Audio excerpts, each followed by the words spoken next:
ايه رأيكم بقى في الجمال والحلاوة والطعامة دي كلها؟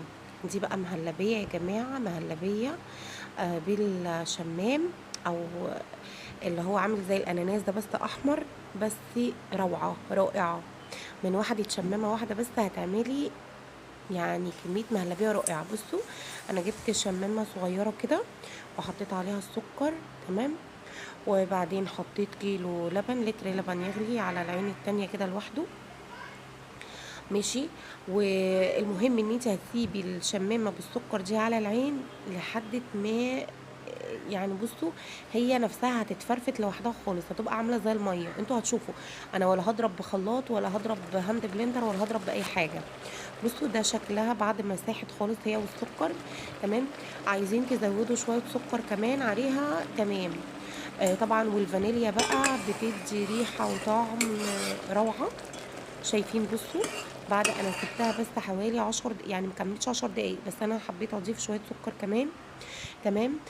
كوبايه سكر كمان، يعني انت من كوبايه لكوبايتين سكر هتضيفي.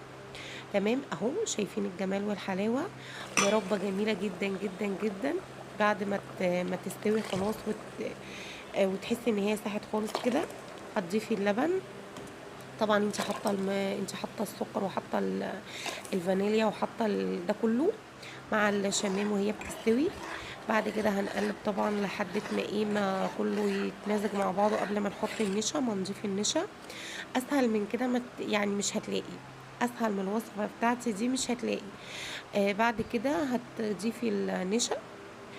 طبعا هتربي النشا بشويه لبن او بشويه ميه عادي خالص، المهم ان هم يكونوا ساقعين، مش سخنين، عشان النشا ما تكتلش معاكي. وبعد كده هتضيفي النشا. يعني بصوا، شويه شويه، زي ما يكون فاتحه الحنفيه بالراحه خالص كده، وبتضيفي النشا بالراحه خالص. عشان ما يحصلش معاكي اي تكتلات. هتكون سايحه وكريمي خالص. شايفين بقى؟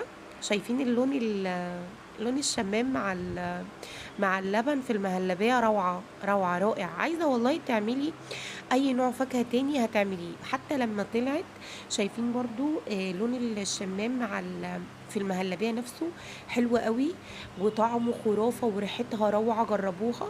لو عايزين تعملوا خوخ اعملوا، عايزين تعملوا أي نوع فاكهة تاني اعملوا. بألف هنا وشفا. مع السلامة يا حبايبي.